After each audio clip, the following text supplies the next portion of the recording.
ॐ भूर्भुवः स्वः तत्सवितुर्वरेण्यं भर्गो देवस्य धीमहि धियो यो नः प्रचोदयात्। ॐ शान्ति शान्ति शान्तिः। नमस्ते मेरे प्यारे दोस्तों, my dear friends. This is fourth video on Viveka Chudamani of Adi Sankaracharya. This is a very important holy book of Vedanta. This video starts with verse number 34. Tamaradhya gurum bhaktya प्रहवस्रे सेवन्नहि प्रसन्नं तमनु प्राप्य परछेन ज्ञातव्य आत्मानः. Worshipping that Guru with deep devotion, when he is pleased with your surrender, humility and service, approach him and ask him to explain what you must know. It is clear that no amount of inquiring into or discussing with a teacher is of any avail unless the student has taken enough time to tune himself up to the teacher. The essence of satsang lies in perfect attunement at one ment. Spirituality is not something that we can start discussing and arguing among ourselves to while away an idle hour. It is to be understood in an atmosphere of peace and tranquility, for this understanding is an attempt at comprehending the deep experiences of the Master, expressed not so much through his words as perhaps through the ring of sincerity that the words carry when they come from his heart throbbing with his own nishtha. Therefore, Sankara here explains how a seeker should approach the teacher and learn. First of all, to love him, trust him, and later on, through love-inspired acts of service, become receptive and establish an intimate rapport filled with reverence. Such a relationship alone will yield results. Therefore, Vedanta is almost overemphasizing the method of approaching the teacher. These days, unfortunately, we find seekers who think nothing about calling over the phone to inquire from the teacher at the other end of the city about the goal of life, the path, the means, and so on. Such a telephone tuition is not possible in spirituality, and the seeker of a spiritual life and religious truths is asked to approach the Master in an attitude of reverence and surrender. Then alone can the teacher acquaint the disciple with the knowledge of the self. In this verse, it has been indicated very clearly that seekers should not misuse the teacher and discuss with him secular questions or domestic problems. It is almost prohibited. He should be asked only about the special knowledge of the self in which he is perfect. Verse number 35. Swami namaste natlokabandho कारुणे सिंधो पतितं भवाब अब्धो मामुरुद्धे आत्मीये कटाक्ष दृष्टया हृज्वाति अति कारुण्य सुधाभिवृष्टया.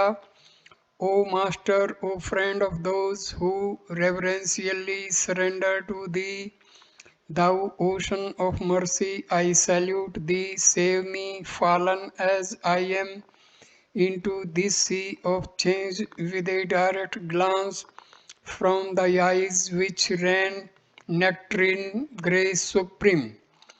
Characteristically oriental in style, the poet in Sankara here extends himself beyond the pale of the philosopher in him. Any estimate of Sankara as a philosopher cannot be complete without recognizing the poet in him, for there are moments when, even while writing his commentaries upon the Upanishads, he forgets that he is a philosopher to whom economy of words and precision of expression should be a religion. At times, the poet Sankara outranks the philosopher Sankara. This verse is an example where he uses expressions full of hyperbole. The modern newspaper reading generation may not easily appreciate the poetic beauty of the verse unless it is held up and made to notice it. This is a verse that provides the seekers with a perfect prayer addressed to the Guru. Prayer is not begging, although in all the religions of the world today it has come together almost a scandalous and painful meaning of beggary. To beg of the Lord something or the other for the sake of which we chant and sing glorified words of praise along with offering sweets and candles is an act of pulling down the edifice of the immortal and the perfect to the level of desire-ridden human creature. God in his own glory needs none of our glorifications, nor has he any desire to partake of the objects that the devotee in his love can offer him, he being the giver of all and ever the perfectly satisfied. Yet how is it that every prophet, irrespective of the place and the period of his manifestation, has invariably advised his devotees to approach the Lord with offerings and prayers? In the sayings of these prophets, the eternal masters of the world, we invariably notice that they have emphasized the idea that God is not purchasable, nor is he available for one's persuasions to be an ally in one's animalistic activities, but a true devotee is advised to surrender himself at the feet of the Lord through prayer, love, and devotion, in order that during the surrender the nobler and the diviner in him now lying dormant may come to manifest itself. Here is a trick of stooping to conquer. While the loving devotee prostrates to the idol, he also surrenders his ego, the vanities of false values in him, and his attachments to his body, mind, and intellect. It is these false attachments that lower one to the level of an animal and effectively screen one away from one's true divine nature. The surrender of the ego is the unveiling of the divine in oneself, and the degrees to which the divine is manifest, to that degree the individual raises himself in his potency to face life and to remain equanimous in all circumstances. Here a Vedantic student is asked to surrender himself to the Guru and to praise him in Kirtan and serve him with meek surrender. This prescription is not meant to make the student intellectually a slave to the teacher, but these practices, when pursued for some time, easily make the student fully tuned up to the teacher's heart. What the teacher has to convey is the experience of the transcendental, and as the infinite cannot be defined in finite words, the words of the Master can echo their message only in a bosom that has been stilled in complete love. Any discordant notes arising in the bosom of the disciple create disturbances which molest, rape, and disturb the true significance of the scriptural words used by the Master during his discourses, in order that we ourselves may not create any discordant notes and destroy the harmony. We as students are asked to serve and surrender, to pray and worship at the Master's feet, courtesy of approach and questioning. Verse number 36. दुर्वार संसारद वाग्नि तप्तम दोधूयमानं दुर्दृष्टवातहि भीतं प्रपन्नं प्रपाहि मृत्यो शरण्यमन्यद्यदहं न जाने. I am being roasted in the blazing in infernal fire of change. I am being tossed by the cruel storms of misfortune. I am terrified without and within. O Lord, save me from death. I seek refuge in Thee, for I do not know of any other harbor wherein to seek shelter. A comparison of the rhyme and rhythm of this verse with those of the previous one gives us an idea of the mastery of Sankara's pen in poetry.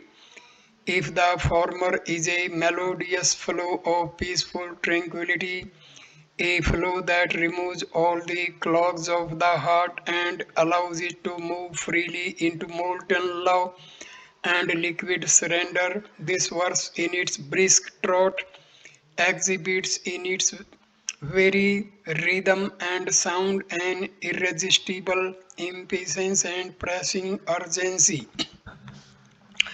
The first line in the verse explains the dangers to which the seeker is exposed, while in the second line we have an indication of the dangers that he realizes are besetting him from within.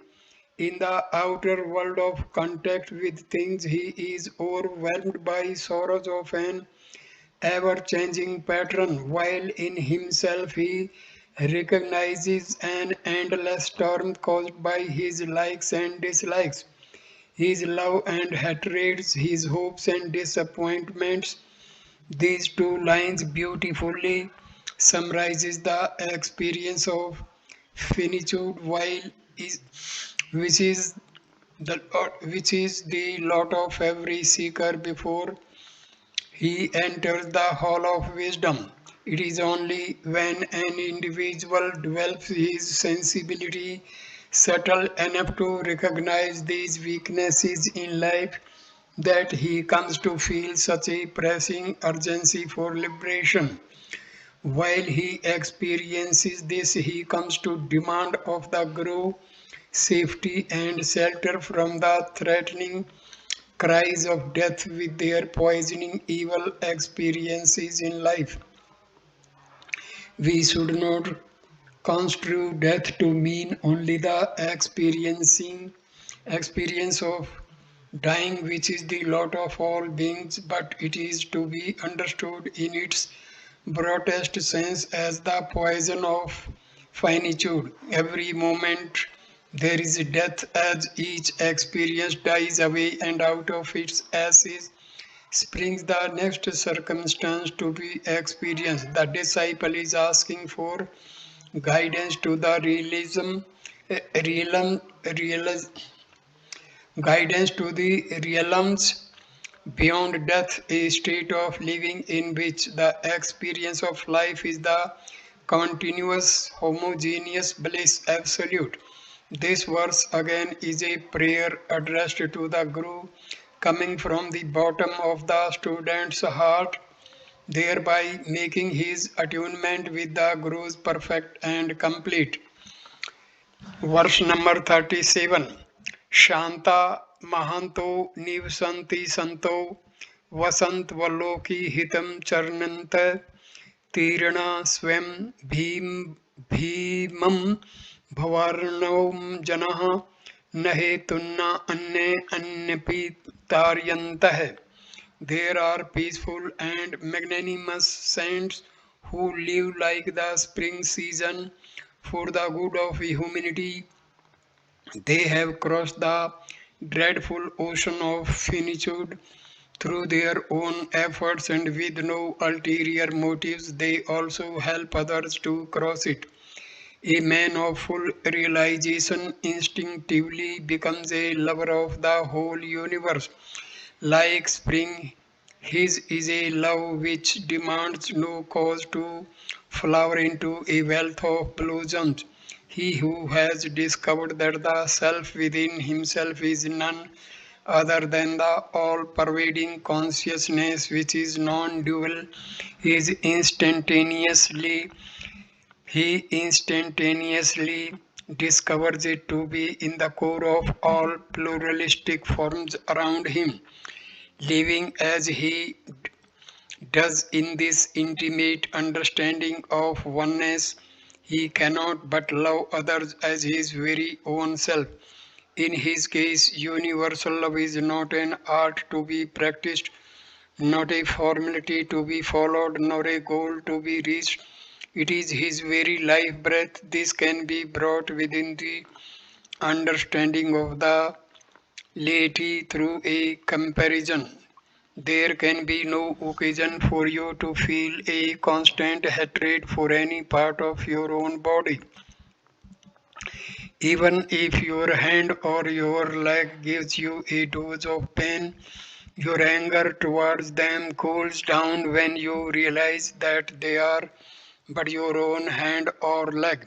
For instance, if the finger of your right hand accidentally pokes your right eye, it is a case of one part of your body giving pain to another part of it. These can be moments of terrible protest of anger mixed with pain, but almost immediately you realize that it is your own forefinger that is the culprit, and you cool down to a spirit of mercy and tolerance and paternally ignore both the offender and the offended. It would be foolish to punish the finger for the pain to it would be more pain to yourself only. Similarly, when one has realized that the reality within him is the pith and substance that constitute all others in the universe, love and kindness are natural and continuous in his bosom for all in the world. On understanding the essence of truth in ourselves, we gain a freedom from the sense of finitude which which was ours to so long as we identify ourselves with the body, mind, and intellect. Since these disturbances can no longer affect a man of perfection, it is one of the surest symptoms of knowledge and saintliness if we can observe an individual who is under all provocative circumstances infinitely at peace with himself and with the world. Therefore, a saint, therefore, a sant is a man of true broad mindedness, which is the natural outcome of kindness, tolerance, etc. This is the flag of realization. To say that a Mahapurusha, after realization, casting off his desires, will retire totally to a dark cave in the Himalayas to count his days of forced existence in his corporeal form is fallacious. He may dwell in the cave or may walk about in the marketplace. Where he lives is a matter of no concern to him. Wherever he be, whether he in a jail among criminals or among devotees in a temple, irresistibly, instinctively, he will spread around him an aura of knowledge, light, cheer, joy, peace. It is his very nature, just as heat is the nature of fire, and we cannot say that fire creates or generates heat. Sankara gives us an inimitable example when he compares the Mahatmas and the touch of joy they lend to the world with the spring season. When spring comes, it does not court every tree to bring forth its flowers, nor does it reach the world and canvas the moon to the brighter, the sky to be clearer and cleaner, the grass to be thicker and every heart to be more joyous. The presence of spring and concomitant conditions are complementary. The one cannot be without the other. Similarly, it is for the Mahatma to spread knowledge and cheer around him, and whenever true seekers reach him, they are irresistibly drawn into his orbit to bask in the warmth of his personality. The poetic suggestion is that he, reveling in his own experience, is one who unasked helps others to cross the swords of delusions and sorrow. Therefore, to surrender to such a one, requesting him to save us from our misunderstandings, is to assure for ourselves a true liberation, almost a luxury linear to truth. Stanza number 38. अयं स्वभावः स्वतः एव यत्पर शर्मापनोदपर्वणं महात्मनां सुधांशुरेश स्वं कर्कश प्रभाति तप्तामवती अक्षितिं किल. Indeed, it is the nature of the magnanimous to help remove the troubles of others, even as the moon of its own accord cools the earth scorched by the flaming rays of the sun, does it not? This is another mellifluous verse to emphasize that the noble qualities of magnanimity, cheerfulness, etc., in a perfect master are natural and not the products of a self-tutored habit.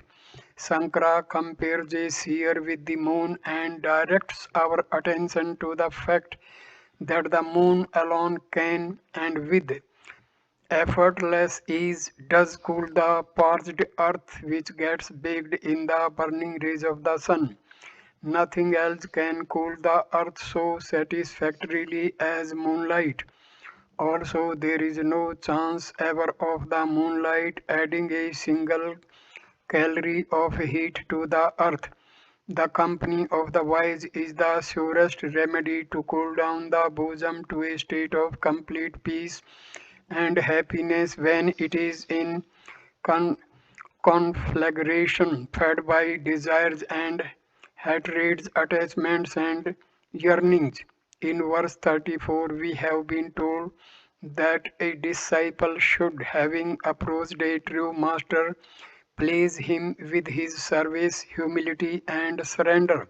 Sankara has so far used 4 verses in praise of the masters to express the attitude of total surrender of the disciple to the teacher. In the following verses, we hear a definite and pointed request to the master to answer the seeker's doubt so that through his inspired discourses and explanations, the seeker may be lifted out of the ruts of wrong thinking.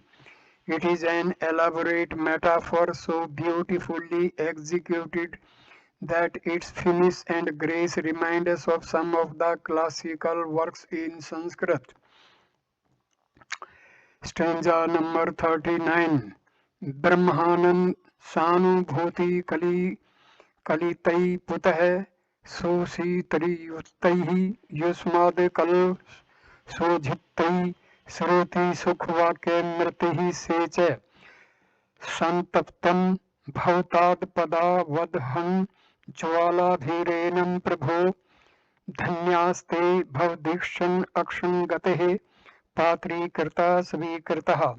O Lord, thy nectarine speech honeyed by the elixiric bliss of Brahma, pure cooling is flowing in streams from thy lips as from a water jug and pleasing to the ear. Do thou shower upon me who am tormented by earthly afflictions as by the tongues of a forest fire.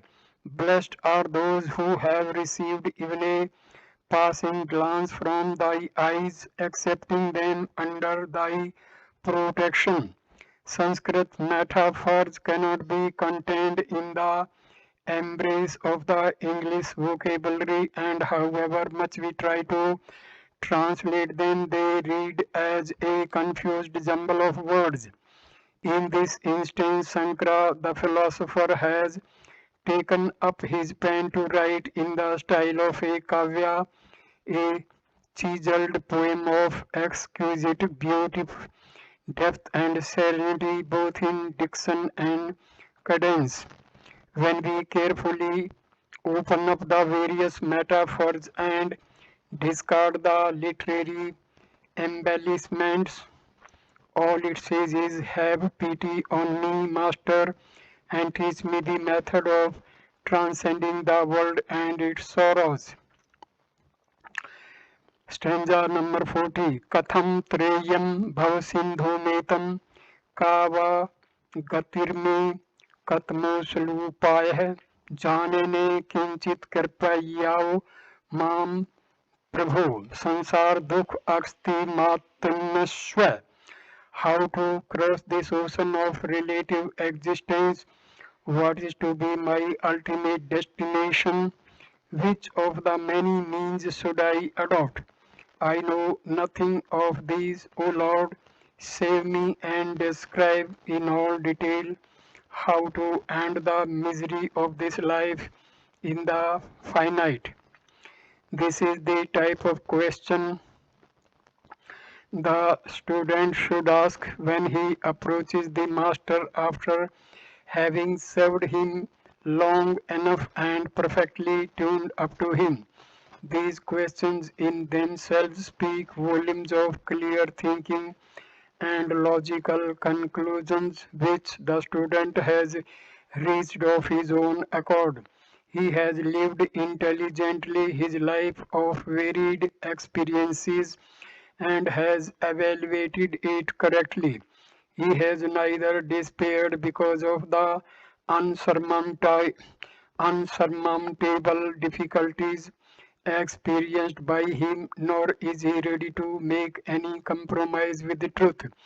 He has analyzed his experiences in life and has come to the conclusion that finite objects cannot give him anything but finite satisfaction. He has looked within himself and has estimated correctly his own demands in life as nothing short of infinite perfection, which alone can yield to him infinite happiness.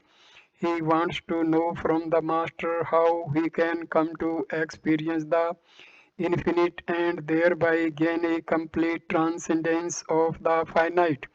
Hence he asks, how can I cross this ocean of relative existence?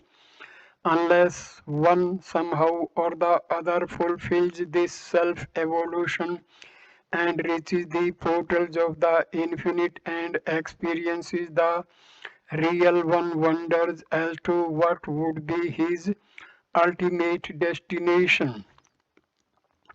The question therefore does not necessarily mean that he is ignorant of what the destination would be.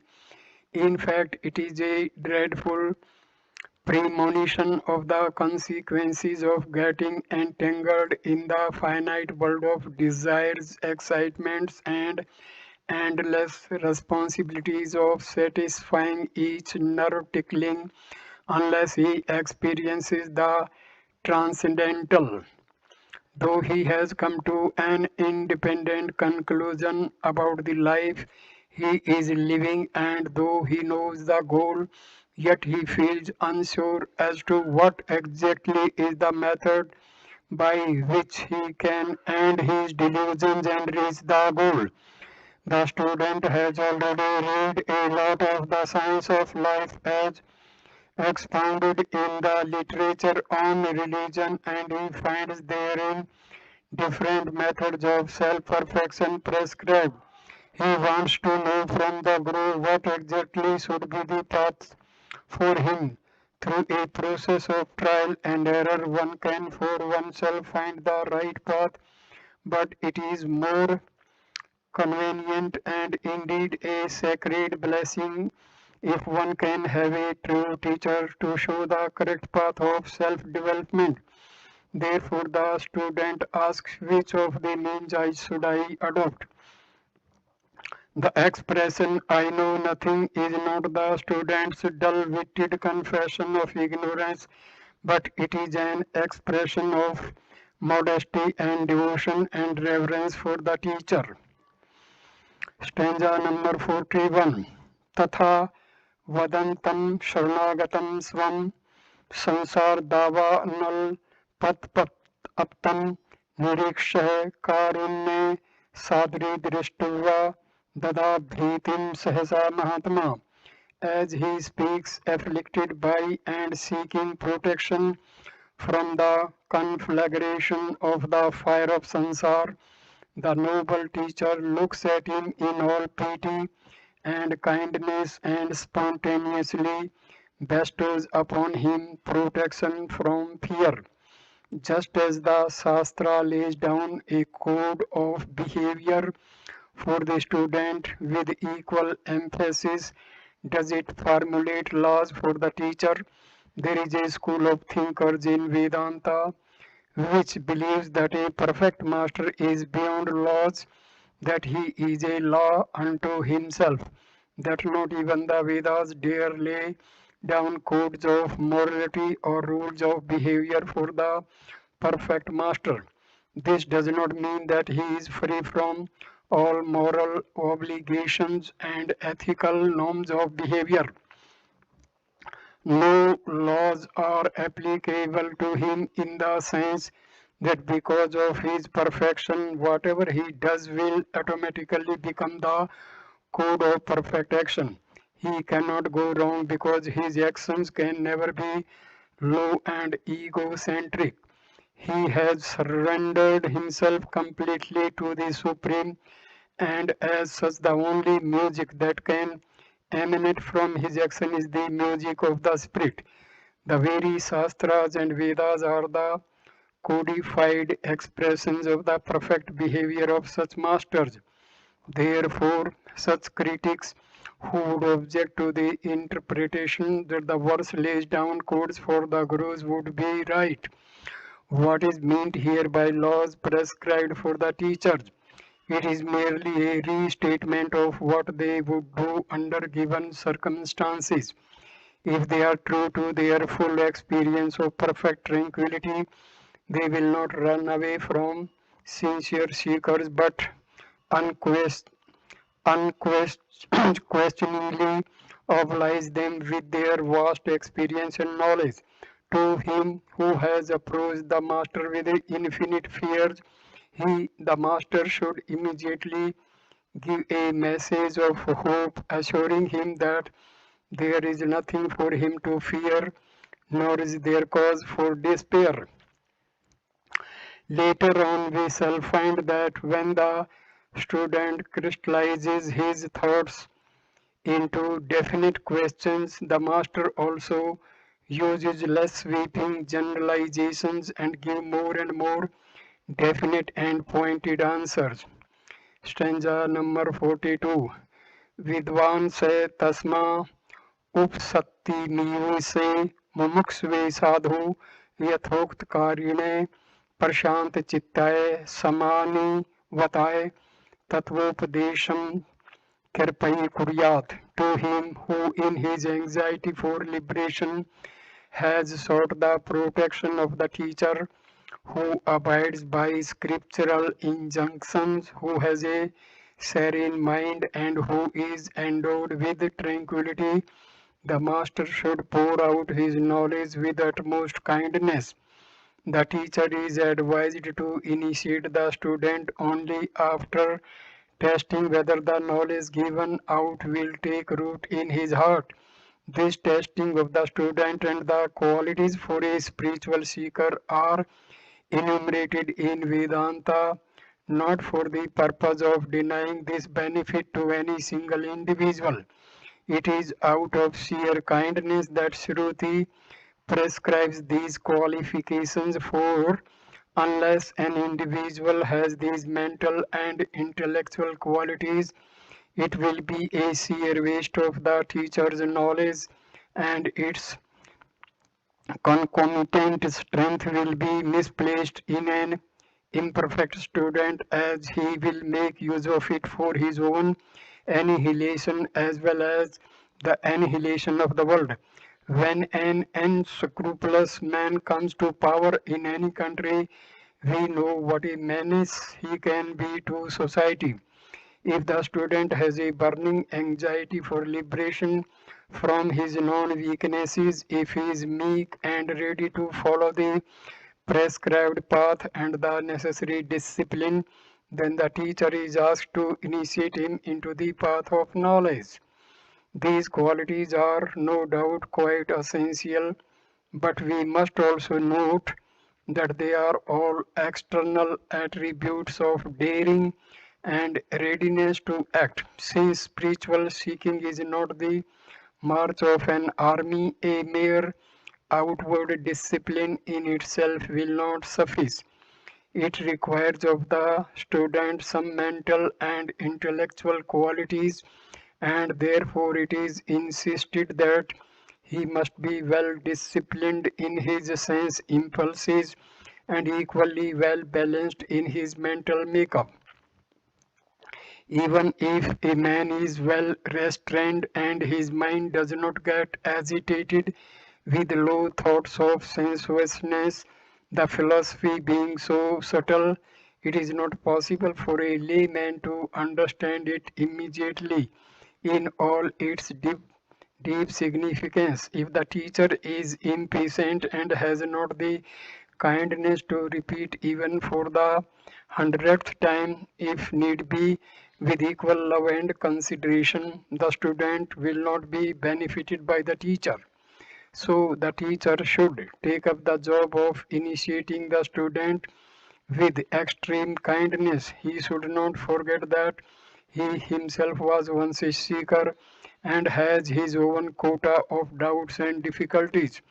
If the teacher is not divinely kind and godly in his sympathies, the relationship between the teacher and the taught will be strained, and the student will never find proper guidance for his progress on the spiritual path. The word Kripa has unfortunately no corresponding word in English. It is not merely kindness, nor is it a superficial sympathy. At best, we can say that it is an attitude of sympathy cooked in kindness, honeyed with love, and served on golden platters of understanding. A man of bad temper and extreme impatience, lacking in sympathy, tolerance, and kindness, cannot ever become a true teacher, no matter what his claims to nobility and depth of experience are. Stanza number 43. Sri Guru Vach Ma Bhaste Vidvastam Nastapaye Sansar Sindho Tarin Satupaye Yenev Yata Yatyo Setaram Tamev Margam Tau Nirdoshami. The Guru said, "Fear not, O learned one, there is no danger for you, there is a way to cross over this ocean of change. I shall instruct you in the very path by which the ancient rishis walked to the beyond. The perfect disciple, having duly reached the master's feet, expresses his fears that he will never be able to grow out of the disturbing concepts of time and space which provide for him experiences of unending sorrows of finitude. Things change in their relationship both to time and place. Objects remaining the same, they, with reference to different conditions of time and place, react upon the same individual differently. These pluralistic experiences produce agitation in the mind, and that is indicated in verse 40 by the word Sansara Dukha.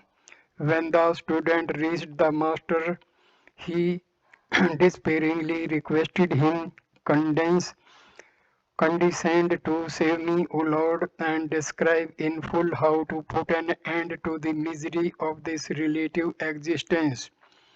The teacher now gives the answer to the student's question. Psychologically, when a questioner is extremely upset because of some fear or agitation in his mind, he is not in a mood to receive any philosophical idea, even when elaborately explained. Therefore, a sympathetic teacher, if he knows what he is about, will first of all pacify the student and give him hope and spiritual solace. Then alone would he become fit to receive the logical conclusions arrived at by a fully rational philosophy. Most fittingly, then the master, with the paternal consideration and love, here assures the student that what he fears is only a myth. This, however, is not a false assurance, an idle hope given to the student just to save him from imaginary fears. The master can clearly see the spiritual destiny and the divine perfection which lie in the innermost core of the disciple. Change is only at the level of the mind and intellect. But when the pure consciousness, eternal and infinite, functions through these equipments, it gathers unto itself a delusive vision which interprets a world in terms of change and plurality. Therefore, danger or death are not the phenomena of the spirit, but only the hallucinations of the mind. Therefore, with all confidence, the teacher assures the student there is no death for you. The theory may be quite consoling and the assertion hopeful, but if there is no practical method to realize it in life, it would be futile and hence there would be no place for it in Hindu philosophy.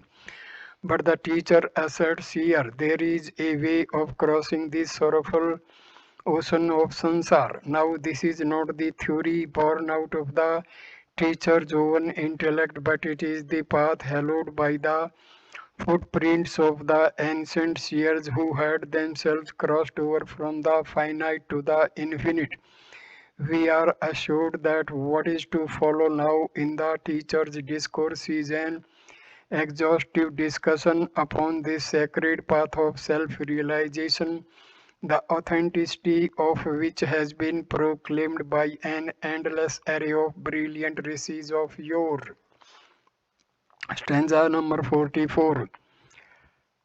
Astupayo mahan kaschin sansar bhainasaneh तेन तीर्थवा भवाम्भोभिदम परमानंदम मापस्मै. There is a supreme means by which you can put an end to the fear of relative existence. By that you will cross the sea of samsara and attain supreme bliss. A psychological assurance is again given. Here is a flood of love that pours out from the heart of the teacher.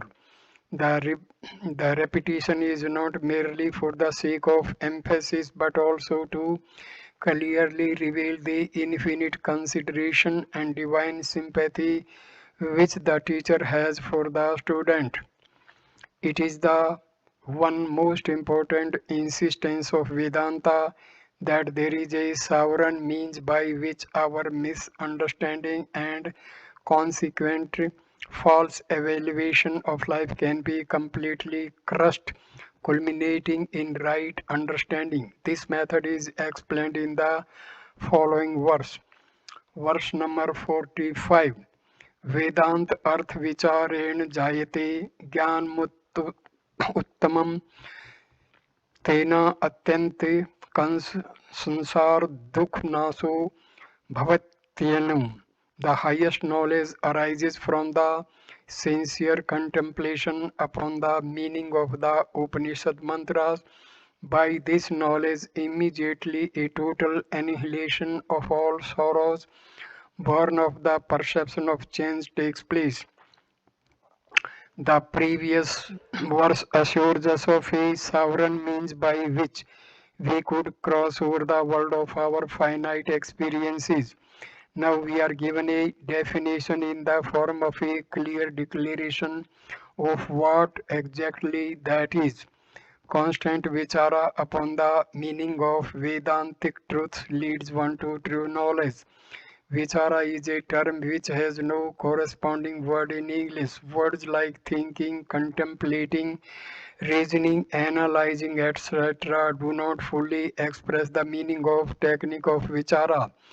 Vichara comprises all these in synthesis along with certain essential mental and intellectual discipline. With mind and intellect trained and made steady, a seeker rips upon the Upanishad declarations one by one and comes to experience the implications and the deeper suggestiveness of each mantra. This process is called vichara. The nectar in a flower is always secreted in its innermost chambers. Its, its enchanted lover, the honey bee, which coats it with ardor and adoration, alone can scent the nectar and groping through its dusty exterior reach the honey treasured in the blossom. Similarly, in the garden of Vedanta are the flowers of Upanishad mantras. The sweetness of each is secreted not in its outer words, fascinating though they may be, but lies hidden in the pulsating bosom, where its immortal heart throbs with the thrilling ecstasy of love, fulfilled and perfection experienced. This divine secret is treasured in the sacred heart of each mantra, and a seeker can reach this meaning only through his prepared mind and intellect. The process by which the acutely intellectual and divinely sympathetic head and heart of a seeker come to live in their subjective experience, the strangely enchanting, voiceless cadence arising from the rishis heart is called vichara. During moments of meditation, when we strive hard to experience the meaning of Upanishad mantras, we are in the realm of vichara. Through vichara, our misunderstandings about ourselves, which are the expressions of our ignorance, are removed. And when ignorance is banished, knowledge shines forth.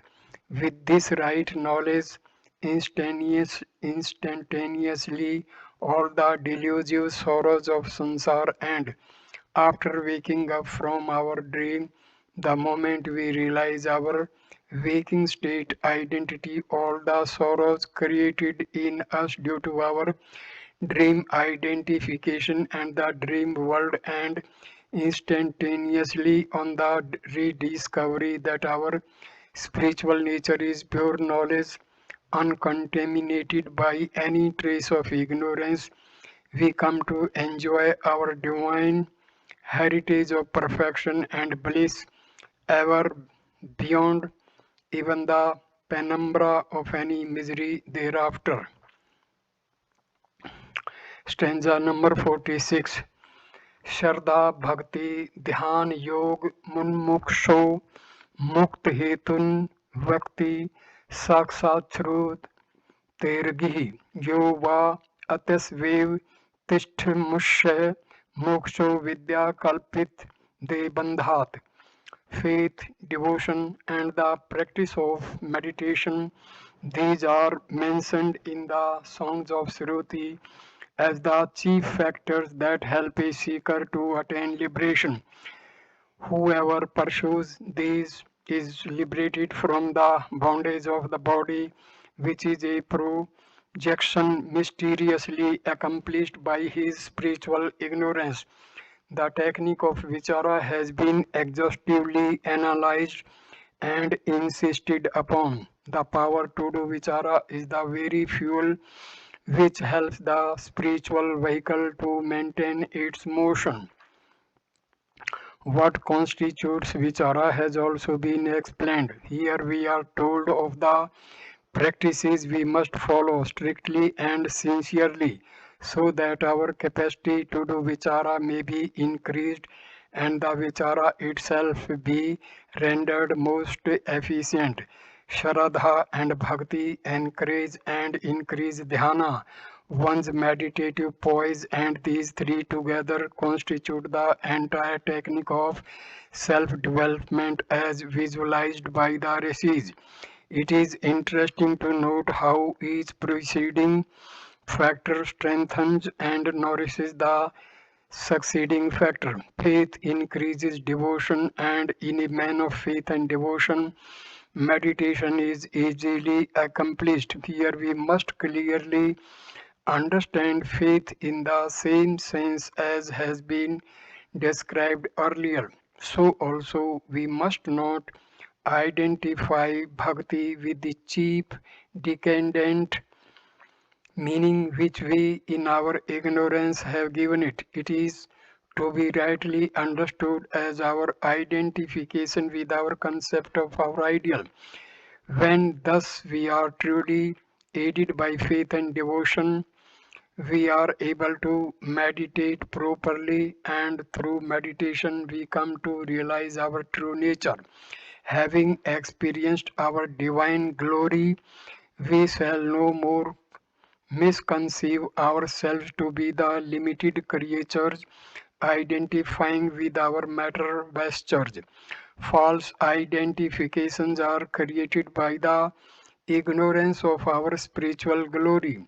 The body, mind, and intellect are all superimpositions upon the glorious self, and yet we consider them to be real and permanent. These superimpositions are the real bondages upon us, and because of them we feel the limitations of the mortal. He who abides in faith, devotion, and meditation in his inner experience comes to recognize his infinite nature of bliss and perfection, and thus gets released from the bondage of matter. Stanza number 47.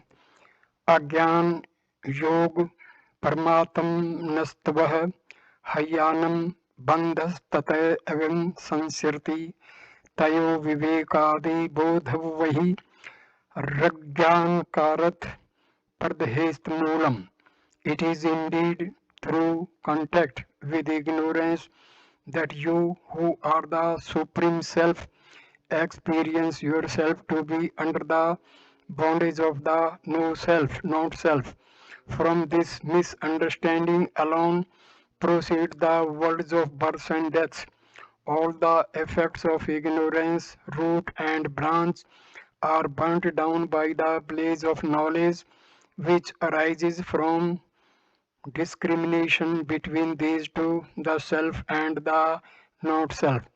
What causes us the supreme self that we really are to suffer these bondages, and what exactly is that which compels us thereafter to struggle hard to regain our true divine glory through the delicate process of self-rediscovery is explained here.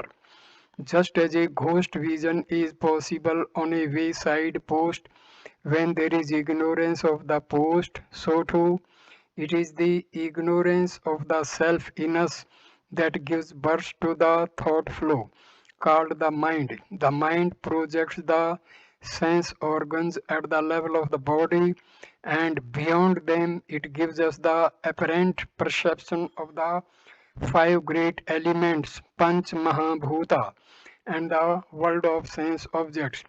The pure consciousness or life gets reflected in the pool of thoughts, and in our preoccupation with our mental life, we take ourselves to be this egocentric jiva, which is nothing but life conditioned by our own thoughts in a given pattern of time and place, the sorrows of life, the limitations of the equipments, the imperfections of the world, the concept of likes and dislikes, the pulls of pleasures and pains, the shattering concepts of merit and sin, all these are affected by this ego.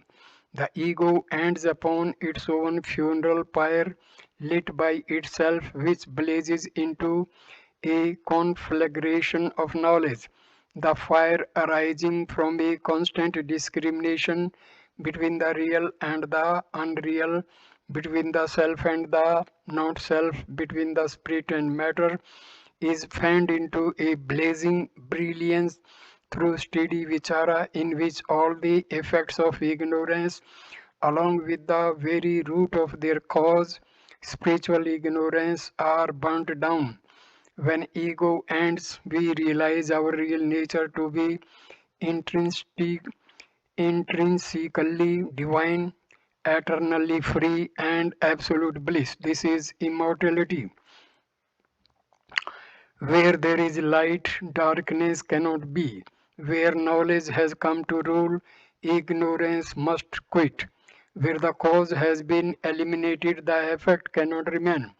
Where ignorance has ended all its effect, the five kosas constituting the three bodies, the three planes of consciousness, the realms of pains made by of sense objects, feelings and ideas must end instantaneously, totally.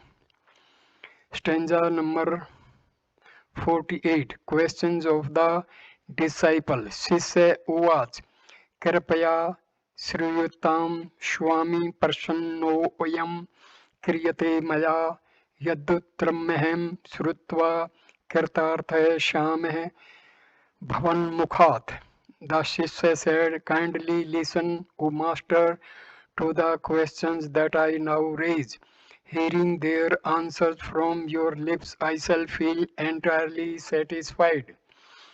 The entire Viveka Chudamani has by now changed from being a textbook into an outstanding poem, a literary masterpiece, because while writing this great work, Sankara often excels the philosopher in him and becomes a poet to splash the entire work with brilliant colors of pure literary genius. Anyone with a poetic temperament and a taste for music cannot but feel enchanted by the ring of the mellifluous words used in the construction of each verse. There is a perfect mastery in this literary artistic garland of beauty and rhythm.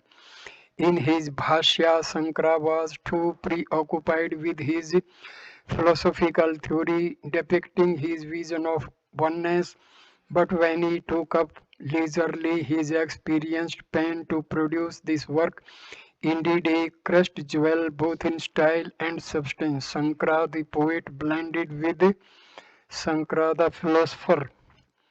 He has a special niche in the poet's corner and will perhaps be remembered as the noblest poet who ever wielded a pen to bring about a cultural revival. The very conversational style of this verse relieves the monotony of the philosophy and brings into its arid fields the touch of the human heart and the thrills of a warm, pulsating life. Here, an ignorant student reaches a seer who is the fountain of knowledge and, through a process of discussion, tries to attune himself to his teacher for walking out of the dark ignorance into the master's brilliant domain. It is evident that a student silently sitting like a statue even before the greatest of teachers and for an endless period of time can have no benefit of any spiritual evolution. The student has to rub his ideas and thoughts against the experienced head and heart of the teacher and gain for himself a polish and a fragrance at once divine and perfect. Discussion is the heart of satsang. The Rudraksham Mala remained nearest to the heart of Sankara all through his life for a period much longer than his disciple Trotka and Sureswara remained with him, but both these disciples have been immortalized, and as long as we remember Acharya Sankara, we shall, with equal devotion and reverence, remember these two not only as his great disciples but as God-men themselves. The poor Rudrakshamala, the stones in the inner walls of the Sanctorum, even the greatest temple that have faced the Lord for years, have remained stones even after 1,000 years. Hundreds of devotees, on the other hand, who have stood even for a few moments before the altar, have reacted to the divine atmosphere and have been lifted from their sense of finitude. They have left the temple enveloped in the joys of fuller existence, lived in the process of greater evolution. Mentally and intellectually, it is necessary that we come to wrestle with the mind and intellect of the Master in order to develop inner health and beauty and vitality. That is why this text has a great message for the world of seeker. And at this stage, I complete this video. Next video number 5 will start with stanza number 49 of Viveka Chudamani. Thank you for watching this video. Namaskar. Thank you.